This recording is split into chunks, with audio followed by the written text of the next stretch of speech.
Mabuhay Pilipinas! Narito ang ulat panahon ngayong January 7, 2024, araw ng Linggo.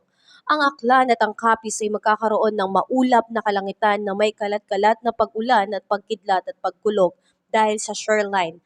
At may binaba na rin pong rainfall advisory sa mga nasabing lugar na tatagal mula 1 hanggang 2 oras na pag-ulan, kaya asahan po ang pagbaha sa mga mababang area. Ang natitirang bahagi ng Visayas ay magkakaroon ng bahagyang maulap hanggang sa maulap na papawirin na may pulu-pulong mga pag-ulan o pagkidlat, pagkulog dahil sa easterlies localized thunderstorm.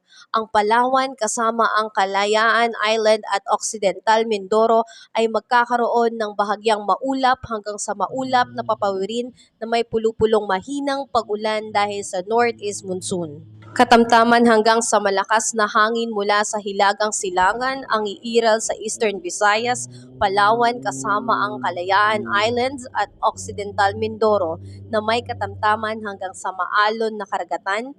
Mahina hanggang sa katamtaman hangin mula sa Hilagang Silangan ang iiral sa natitirang bahagi ng Visayas na may banayad hanggang sa katamtamang pag-alon ng karagatan. Sa ngayon ay wala pa po tayong minomonitor na low pressure area sa Philippine Area of Responsibility. Ang nararanasan po natin na maulap na panahon at minsan ay kalat-kalat na pag-ulan, lalo na sa Metro Manila o parting Luzon, ay dala lamang po ng northeast monsoon. Muli, maraming salamat po. Patuloy niyo pong suportahan ang aking channel sa pamamagitan ng pag-like and subscribe po dito sa akin. Maraming salamat po. Tulong niyo na po ito sa akin. Salamat at ingat ang lahat.